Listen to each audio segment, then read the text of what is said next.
আজকে জুমার খুতবায় আমি অনেক গবেষণা করে মিশকাত ঘেটে 100টি হাদিস নির্বাচন করেছি। তা থেকে কয়েকটি হাদিস আমরা আলোচনা করব। আল্লাহ তাআলা যতটুকু করার তৌফিক দান করেন। এই সিরিজটা শেষ হলে আমি আরেকটি কাজ করা রয়েছে। প্রায় 50,000 হাদিসের মধ্য থেকে গবেষণা করে প্রয়োজনীয় এক একটা হাদিস বিভিন্ন মূলনীতিওয়ালা এরকম 50,000 হাদিসের মধ্য থেকে বের হয়েছে 506টি। আমরা এই সিরিজটা শেষ হলে ওইটা আমরা ধরবো। আল্লাহ তাআলা যেন আমাদেরকে তৌফিক দান করেন। আমরা বলেছিলাম যে আমাদের জুমার খুতবা একটি হবে বিষয় ভিত্তিক, অর্থাৎ বিভিন্ন বিষয়ের উপরে। পরবর্তী জুমায় হাদিসের অনুবাদ, সেখান থেকে শিক্ষা, তারপরে আবার বিষয় ভিত্তিক, তারপরের জুমায় আবার হাদিসের অনুবাদ। এইভাবে আমরা সামনের দিকে অগ্রসর হব। আল্লাহ তাআলা আমাদেরকে তৌফিক দান করুন। আমি যে হাদিসটি আপনাদের সামনে এখন অনুবাদ করতে চাচ্ছি তা হচ্ছে মিশকাতের 61 নম্বর হাদিস, যেটি মুসনাদে আহমদ থেকে মিশকাতের সংকলন এনেছেন 21570 নম্বর থেকে। মুআজ রাদিয়াল্লাহু আনহু তিনি বলেন, আমার বন্ধু হচ্ছে মুহাম্মদ সাল্লাল্লাহু আলাইহি ওয়াসাল্লাম। আমি এবং মুহাম্মদ সাল্লাল্লাহু আলাইহি ওয়াসাল্লাম এই দুইজন ছোটবেলা থেকেই বন্ধু। আমার বন্ধু আমাকে আদর করে, স্নেহ করে আমাকে বললেন, আওসানি রাসূলুল্লাহ সাল্লাল্লাহু আলাইহি ওয়াসাল্লাম বিআশরি কালিমাত। আল্লাহ রাসূল সাল্লাল্লাহু আলাইহি ওয়াসাল্লাম আমাকে 10টা বিষয়ে ওসিয়ত করলেন, 10টা বিষয়ে আদেশ করলেন, 10টা বিষয়ে পালন করার কথা বললেন। তিনি আমাকে বললেন আমি যেন অবশ্যই এই 10টা বিষয় পালন করি, এই 10টি বিষয় যেন ত্যাগ না করি। তাই তিনি আমাকে বললেন, লা তুশরিক বিল্লাহি শাইআ ওয়া ইন কুতিলতা ওয়া হুররিকতা। আল্লাহ তাআলার সাথে কখনো শরীক করবা না, শিরিক করবা না। তোমাকে যদি হত্যা করা হয় তবুও না, তোমাকে যদি আগুন দ্বারা জ্বালিয়ে দেওয়া হয় তবুও না। তুমি মরে যাবে, তোমাকে একজন মেরে ফেলবে, তুমি মৃত্যুবরণ করো, এটাই তোমার জন্য অনেক ভালো শিরকের চেয়ে। তোমাকে একজন আগুন দিয়ে জ্বালিয়ে দিবে, তুমি আগুন দিয়ে জ্বলে পুড়ে ছারখার হয়ে যাও, এটা তোমার জন্য অনেক ভালো শিরক করার চেয়ে। কেন? শিরক হচ্ছে ডেঞ্জারাস পাপ, মহা পাপ, জটিল পাপ, কঠিন পাপ। আল্লাহ সুবহানাহু ওয়া তাআলা এই শিরকের ব্যাপারে তার নবীদেরকে যেই ভাষায়, যেই বাক্যে কথা বলেছেন, ওই ভাষায় কোরআনে আর কোন আয়াতই অবতীর্ণ করেন। এত কঠিন বাক্য রাসূল সাল্লাল্লাহু আলাইহি সাল্লামের ক্ষেত্রে এবং নবী আলাইহিস সালামদের ক্ষেত্রে আল্লাহ তাআলা ব্যবহার করেছেন। ইব্রাহিম আলাইহিস সালাম, তাকে শিরক করার জন্য উদ্বুদ্ধ করা হলো, শিরকের প্রতি তাকে আহ্বান করা হলো, তাকে বলা হলো শিরক করো। সে শিরক করতে চাইল না, বিনিময়ে তাকে আগুনে নিক্ষেপ করা হলো, ইব্রাহিম আলাইহিস সালাম বলেই দিলেন আগুনই আমার জন্য ভালো শিরকের চেয়ে। এইজন্য আগুনের ভিতরে ঝাঁপ দিলেন, আগুনের ভিতরে তাকে নিক্ষেপ করা হলো, নিপতিত করা হলো। আল্লাহ সুবহানাহু ওয়া তাআলা আগুনকে তার জন্য ঠান্ডা শান্তিদায়ক করে দিলেন। কেন? শিরক করেনি তাই। আগুন তার জন্য ঠান্ডা শান্তির জায়গা। পৃথিবীর মানুষ যদি শিরক না করে, পৃথিবীর মানুষ যদি শিরকের মধ্যে জর্জরিত না হয়, তাহলে তারাও শান্তি পাবে। কিভাবে? আল্লাহ তাআলা সূরা আনআম 82 নম্বর আয়াতে বলছেন, আল্লাযীনা আমানু ওয়া লাম ইয়ালবিসু ঈমানাহুম বিযুলমিন উলাইকা লাহুমুল আমনু ওয়া হুম মুহতাদুন। নিশ্চয়ই, অবশ্যই যারা ঈমান এনেছে, ঈমানের দাবি করে আমরা ঈমানদার, আমরা মুমিন, এই দাবিদার যারা, ঈমানদার যারা, যারা ঈমান এনেছে এবং তাদের ঈমানটাকে জুলুমের সাথে মিশায় নাই। জুলুম কি? শিরক। ইন্নাশ শিরকা লাযুলমুন আযীম। নিশ্চয় শিরক হচ্ছে সবচেয়ে বড় জুলুম। তার মানে ঈমান এনেছে, এরপরে তাদের ঈমানকে জুলুমের সাথে মিশায় নাই, শিরকের সাথে মিশায় নাই। আল্লাহ তাআলা বলছে তাদের জন্য নিরাপত্তা এবং তারা হলো হিদায়াত প্রাপ্ত।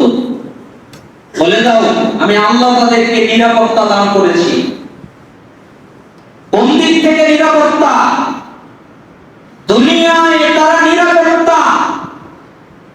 তাদেরকে কতল করা হবে না, তাদেরকে হত্যা করা হবে না, জান মাল নিরাপদ। তাদের কোনো ক্ষতি আমি আল্লাহ হতেই দিব না। তাদের শত্রু তাদের উপরে কোনো আঘাত করতে পারবে না, তাদের কোনো ক্ষতি করতে পারবে না। কেন? তারা শিরক করে নাই।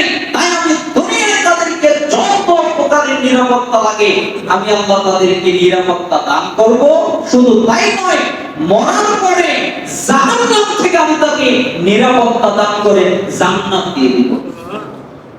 দুনিয়ায় নিরাপত্তা, আখিরাতেও নিরাপত্তা, কবরে নিরাপত্তা, প্রত্যেকটা জায়গায় সে নিরাপত্তা লাভ করবে। শুধু তাই নয়, নিরাপত্তা তো পাবেই, আর সে হলো হিদায়াত প্রাপ্ত। তার মানে যে শিরক করে না সে হিদায়াতের উপর অটল আছে, হিদায়াত প্রাপ্ত। আর যারা শিরক করে তারা হিদায়াতের উপরে নাই, তারা পথভ্রষ্ট হয়ে গেছে, হিদায়াত থেকে দূরে সরে গেছে। আল্লাহ তাআলা সূরা নিসা 48 নম্বর আয়াতে বলেন, ইন্নাল্লাহা লা ইয়াগফিরু আন ইউশরাকা বিহি ওয়া ইয়াগফিরু মা দুনা যালিকা লিমান ইয়াশা ওয়া মান ইউশরিক বিল্লাহ ফাকাদ ইফতারা ইসমান আযীমা। আল্লাহ তাআলা বলেন, শোনো, নিশ্চয়ই যারা আল্লাহর সাথে শিরক করে আল্লাহ তাআলা এই শিরকের পাপ ক্ষমা করে না। এছাড়া যত পাপ আছে আল্লাহ যাকে চায় তাকে মাফ করে দেয়। আর যে ব্যক্তি আল্লাহর সাথে শিরক করে সে মহা পাপ করলো, মহা পাপ রচনা করলো, মহা পাপ তৈরি করলো, মহা পাপ আবিষ্কার করলো, ডেঞ্জারাস পাপ করলো, জটিল পাপ করলো, কঠিন পাপ করলো। আল্লাহ তাআলা একই কথা সূরা নিসার 116 নম্বর আয়াতে বললেন আরেকটু ভিন্ন আঙ্গিকে, ইন্নাল্লাহা লা ইয়াগফিরু আন ইউশরাকা বিহি ওয়া ইয়াগফিরু মা দুনা যালিকা লিমান ইয়াশা ফাকাদ দাল্লা দালালান বাঈদা। শোনো, নিশ্চয়ই যে ব্যক্তি আল্লাহর সাথে শিরক করে আল্লাহ তাআলা এই শিরকের পাপ ক্ষমা করে না। এছাড়া যত পাপ আছে আসমান জমিন পাপে ছেয়ে গেছে, যত পাপ আল্লাহ এটা দেখবেন না, খালি দেখবেন শিরক নাই। এই কারণে তার যত পাপ আছে আল্লাহ তাআলা যাকে চাইবেন তাকে ক্ষমা করে দিবেন। আর যে ব্যক্তি আল্লাহর সাথে শিরক করবে সে পথ ভ্রষ্টতায় নিপতিত হবে, গোমরাহ হবে, সে পথ পাবে না, পথ হারিয়ে ফেলবে। তার সঠিক পথ থেকে সে দূরে পড়ে যাবে, ছিটকে পড়ে যাবে, তাহলে শিরক কত জটিল এবং কঠিন পাপ। আল্লাহ সুবহানাহু ওয়া তাআলা সূরা আন-নাম 88 নম্বর আয়াত, এর আগ পর্যন্ত আগের আয়াত থেকে পড়বেন, দেখবেন আল্লাহ সুবহানাহু ওয়া তাআলা 18 জন নবীর নাম উল্লেখ করেছেন। এক এক করে 18 জন নবীর নাম উল্লেখ করার পরে বলছেন ওয়ালাউ আশরাকু লাহাবিতা আনহুম মা কানু ইয়ামালুন। এই 18 জন নবীর একজনও যদি শিরক করত তাহলে অবশ্যই তাদের যত আমল আছে সবগুলো বরবাদ হয়ে যেত। 18 জন নবী যদি শিরক করে তাদের আমল কি হয়ে যাবে? বাতিল হয়ে যাবে, বরবাদ হয়ে যাবে। তার মানে নবীরাও শিরক করতে পারে না, এই অনুমতি নবীদের নেই। তারা করলেও, ভুলে করলেও তাদের আমল বাতিল হয়ে যাবে, অথচ তারা ভুলেও করবে না। আল্লাহ তাআলা ওইভাবে তাদের তৈরি করেন। তারা হলো পৃথিবীর মধ্যে সবচেয়ে পবিত্র মানুষ। তারা শিরক থেকে আরো দূরে, আরো পবিত্র, এত পবিত্র মানুষ। না তারা শিরক করবে, না শিরকের কাছেও যাবে, অথচ তাদেরকে বলছেন যদি নবীরাও শিরক করে তাদের যত আমল এ যাবত পর্যন্ত করেছে আমি সব বরবাদ করে দিব। আল্লাহ তাআলা সূরা জুমা 65 নম্বর আয়াত, আমাদের নবী মুহাম্মদ সাল্লাল্লাহু আলাইহি ওয়াসাল্লাম সবচেয়ে দামি নবী, তাকে ইঙ্গিত করে বলছেন লাই আশরাকতা লা ইয়াহবাতান্না আমালুক ওয়া লা তাকুনান্না মিনাল খাসিরিন। হে মুহাম্মদ, তুমিও যদি শিরক করতে তাহলে তোমার যত আমল আছে আমি সবগুলো বরবাদ করে দিতাম, আর তুমি নবী মুহাম্মদ ক্ষতিগ্রস্তদের অন্তর্ভুক্ত হয়ে যেতে, ক্ষতিগ্রস্তদের মধ্যে পতিত হয়ে যেতে তুমি যদি শিরক করতে। তার মানে মুহাম্মদ সাল্লাল্লাহু আলাইহি সাল্লাম তাকে আল্লাহ তাআলা কত ধমকের স্বর দিয়ে বললেন তুমিও যদি শিরক করো তোমার যত আমল আছে আমি আল্লাহ বাতিল করে দিব, আর তুমি হয়ে যাবে ক্ষতিগ্রস্তদের অন্তর্ভুক্ত। আল্লাহ তাআলা সূরা ফুরকান 23 নম্বর আয়াতের মধ্যে কঠিন বাক্য বলেন ওয়াকাদিমনা ইলা মা আমিলু মিন আমালিন ফাজআলনাহু হাবাআন মানসুরা। আমি তাদের আমলের প্রতি খেয়াল করব, আমি তাদের আমলের প্রতি লক্ষ্য করব, আমি তাদের আমল দেখব, এরপরে দেখতে পাবো তাদের আমলের ভিতরে শিরক আছে। আমি তাদের সালাত দেখব, আমি তাদের সিয়াম দেখব, আমি তাদের হজ দেখব, আমি তাদের যাকাত দেখব, তারা যত ইবাদত করেছে আমি সব দেখব, এরপরে দেখব তাদের ইবাদতের মধ্যে শিরক আছে। এই কারণে আমি আল্লাহ তাদের যত আমল আছে সবগুলোকে বিক্ষিপ্ত ধূলিকণায় পুড়িয়ে দিব। বিক্ষিপ্ত ধূলিকণা মানে শীতের মধ্যে টিনের ঘরে ক্ষুদ্র ক্ষুদ্র ছোট্ট ছোট্ট ছিদ্র থাকে, ওই ছিদ্র দিয়ে একটা আলো আসে, একটা রশ্মি পড়ে, ওই আলোর ভিতরে কি যাওয়া হবে দেখা যায় না, ওই আলো দিয়ে দেখা যায়। আলো সরে গেলে আর দেখা যায় না, খালি চোখে পড়ে না, ওই আলো দিয়ে দেখা যায় কি যেন উঠছে, খুবই সূক্ষ্ম ছোট ছোট। এইরকম করে আমি তাদের যত আমল আছে সবগুলোকে ওই ধূলিকণার মতো উড়িয়ে দিব। যাও তোমার সালাত বাদ, তোমার সিয়াম বাদ, তোমার যাকাত বাদ, তোমার হজ বাদ, তোমার জিকির আজকার বাদ, তোমার কোরআন তেলাওয়াত বাদ, তোমার সব বাদ। কেন? তুমি শিরক করলে। কেন শিরক শুধু এত জটিলতা নয়, যারা শিরক করে আল্লাহ তাআলা তাদের উপরে জান্নাত হারাম ঘোষণা করেছেন। কেউ যদি শিরক করা অবস্থায় মৃত্যুবরণ করে, শিরক অবস্থায় মারা যায়, তাহলে তাকে জাহান্নাম থেকে বের করার আর কোনো পথ নাই। সে চিরস্থায়ী জাহান্নামে বের করার কোনো পথ নাই। কিন্তু সে দুনিয়ায় শিরক করেছে, বুঝতে পেরেছে, তওবা করেছে মরার আগে, তাহলে আল্লাহ তাআলা তাকে ক্ষমা করে দিবেন। কিন্তু তওবা না করে শিরক করা অবস্থায় মারা গেছে, তার ক্ষমা নেই, তার মাফ নেই। আল্লাহ সুবহানাহু ওয়া তাআলা তাকে কখনো পশ্চিম কালেও ক্ষমা করবেন না, মাফ করবেন না কে যে শিরক করে। এজন্য আল্লাহ তাআলা বলেন ইন্নাহু মাইয়ুশরিক বিল্লাহ ফাকাদ হারামাল্লাহু আলাইহিল জান্নাহ ওয়া মাওয়াহুন নার ওয়া মা লিয-যালিমিনা মিন আনসার। নিশ্চয়ই যে ব্যক্তি আল্লাহর সাথে শিরক করে আল্লাহ তাআলা তার জন্য জান্নাত হারাম করে দেন, তার ঠিকানা হলো জাহান্নাম। আরে হলো জালেম।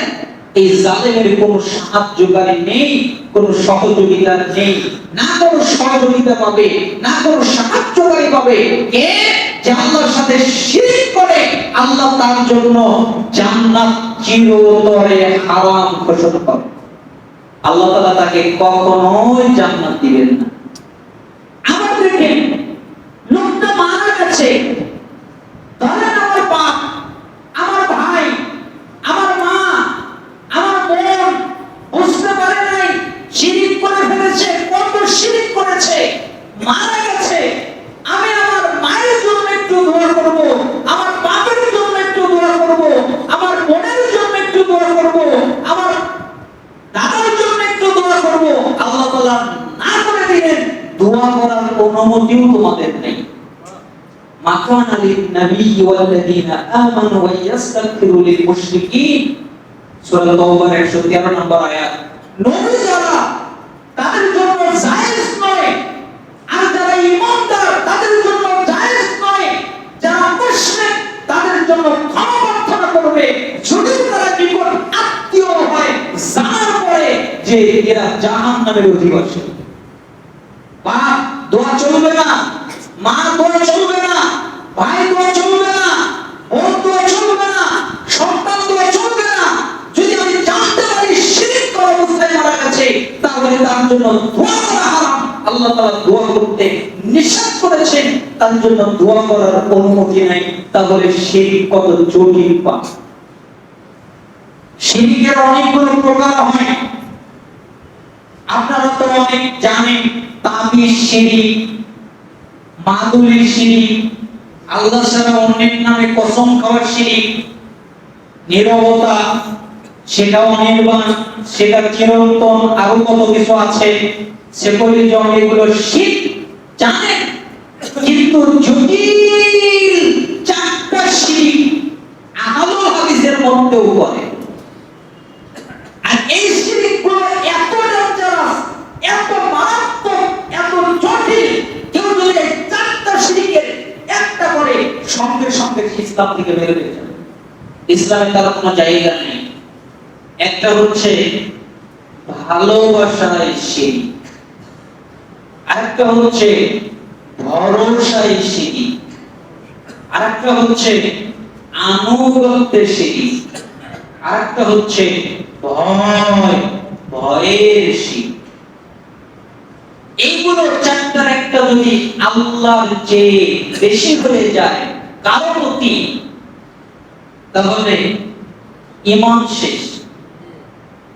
আপনাদের জন্য এখানে ছোট্ট একটা, সব কথা তো মনে থাকে না, ছোট্ট একটা কথা এখানে মনে করেছিলাম যে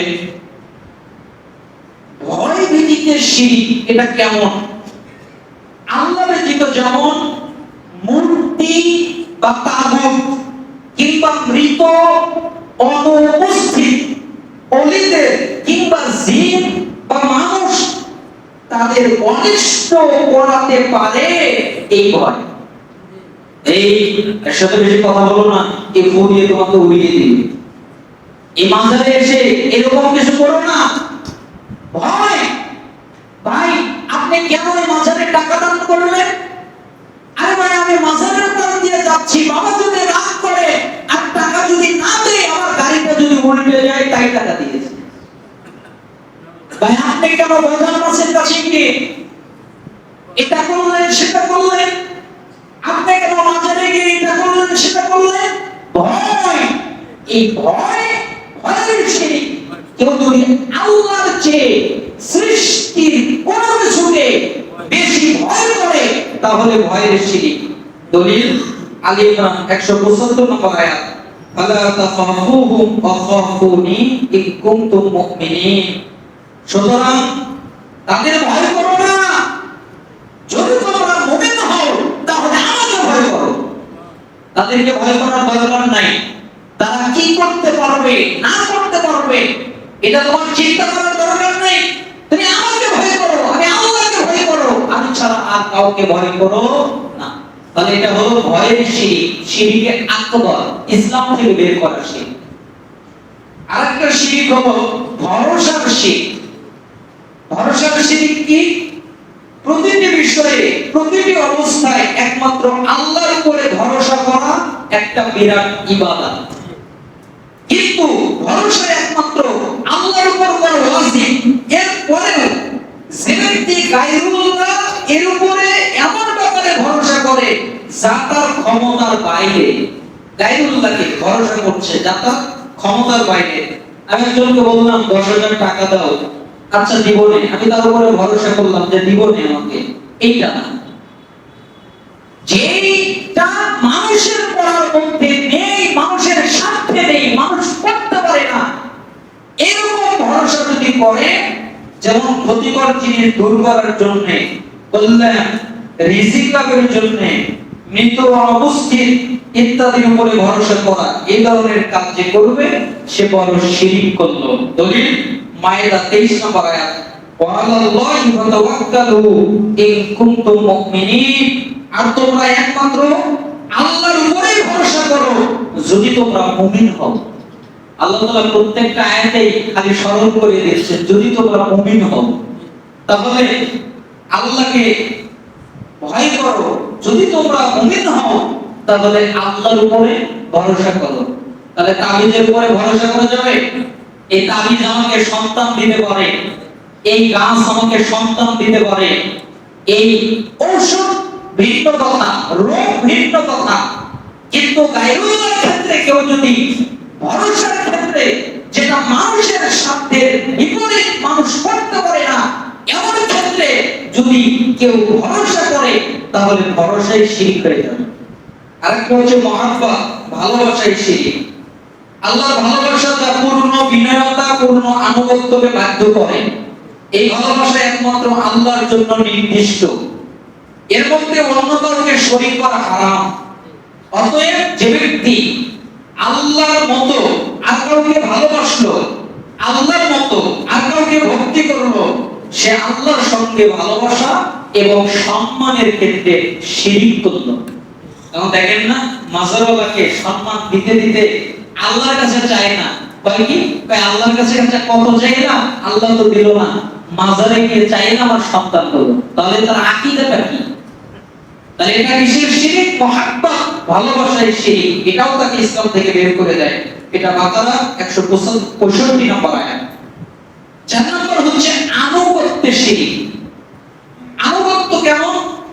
আনুগত্যের শিরকের মধ্যে যেমন শারঈ নাফরমানি, অবাধ্যতার বিষয়ে আলেম সমাজ, ইমাম, শাসনকর্তা, রাষ্ট্রপতি, পীর বুজুর্গদের আনুগত্য করা, আল্লাহর হারামকৃত বস্তুকে হালাল, আল্লাহর হালালকৃত বিষয়কে হারাম করার ব্যাপারে তাদের আনুগত্য করা। অতএব এই ব্যাপারে তাদের যে আনুগত্য করবে সে তাদের বিধান রচনায় হালাল হারাম করার ব্যাপারে আল্লাহর সঙ্গে শরীক বানালো, আর এটা হচ্ছে শিরকের অন্তর্ভুক্ত বড় শিরক।